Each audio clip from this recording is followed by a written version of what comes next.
Now we come to the application, which is when is it an ionic and when is it a covalent. You got to get this one right.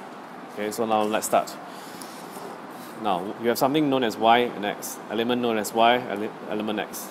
Now Y we know is 2.8.1, X is 2.8.6. So first information, this is 1, this is 6. So from here I know this is group 1 and this is group 6. Now group 1 we know metals, 6 is a non-metal. So what's the gameplay? Gameplay is it's an ionic compound. We're going to form an ionic compound. Okay, and it is going to be a give and take relationship. So how are we going to do that? Now ask yourself this question: is it easier to give away 1 or take in 7 electrons? So definitely easier to give away 1 electron. So these electrons will be given and Y will form a positive ion. Now if I give away 1, X just takes in 1, it is not going to be a stable electronic configuration. So X needs another 1, because if I take in 1, it will be 2.8.7. So not enough. So how? I will need 2Y. So I will put in 2Y. So I have another ion there. It gives away. So 2 electrons are coming in. X is going to take in 2 electrons, 1 from each Y, and X is going to get 2.8.8 now in the new ion. So now ratio is 2:1. Therefore, this compound, this ionic compound, will have a formula Y2X. 2 means I have 2Y and 1X, because the ratio is 2:1. Okay. Now let's look at the next one. Now Y is 2.8.2, X is 2.7. First thing you know, this is in group 2, this is in group 7. So if I am in group 2, I am a metal. If I am in group 7, I am a non-metal. So once again, I will get an ionic compound. Ionic compound is a give and take relationship. Now Y has 2, so I'm going to give away 2. 1. Oops, but X just needs 1. So how are you going to settle for the other one? The other electron. So what you do is you need 2 X's to take in 1 electron each. So Y now becomes 2 plus, because it gives away electron. This X can only take in 1. Once it takes in an electron, it becomes negative. Taking in negative electrons makes it more negative, so therefore you put them minus. Now this one, this electron that is given out, goes to another X, so therefore we write formula 2X minus, telling us that there is 2 X ions. So ratio of Y is to X is 1Y 2X, and the formula should therefore be YX 2. Okay? Now let's look at the next one.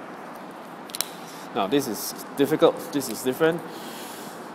Y has 4, X has 7, Y is in group 4, X is in group 7.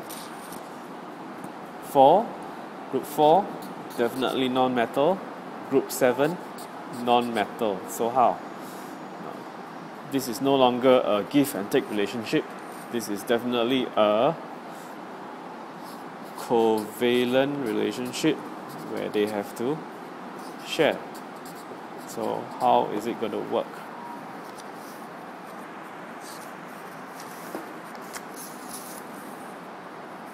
So 2.4, 2.7.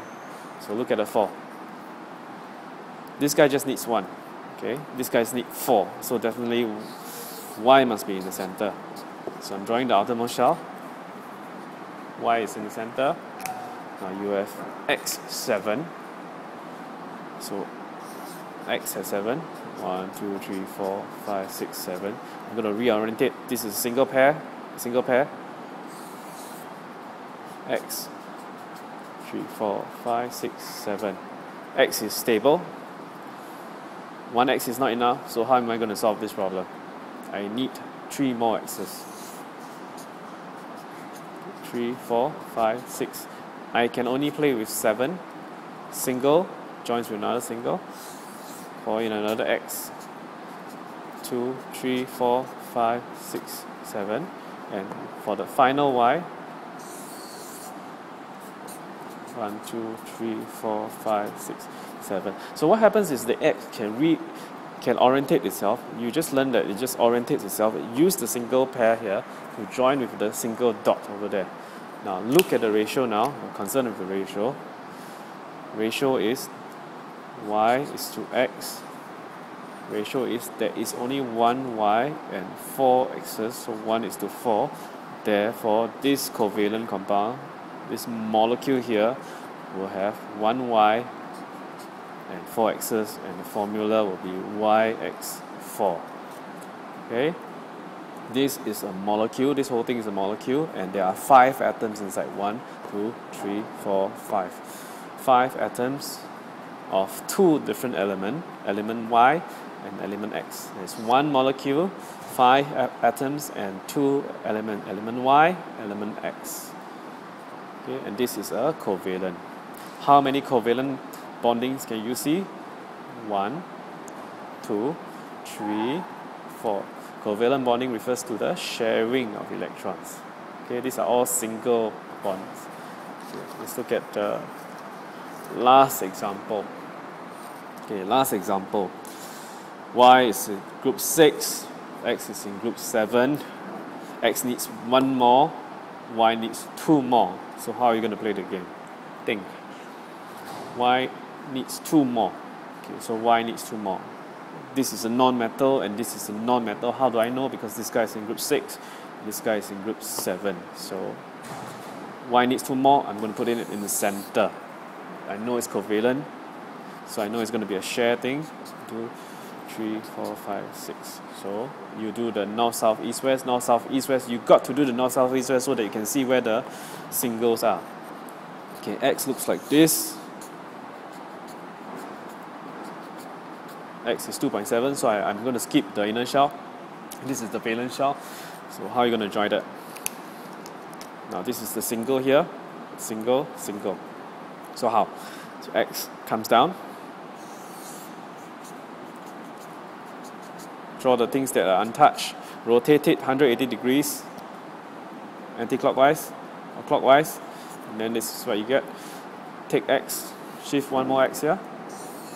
So now you have 2 x's. Okay, so this is a covalent compound. Y is stable, 1, 2, 3, 4, 5, 6, 7, 8. And X is also stable, 1, 2, 3, 4, 5, 6, 7, 8.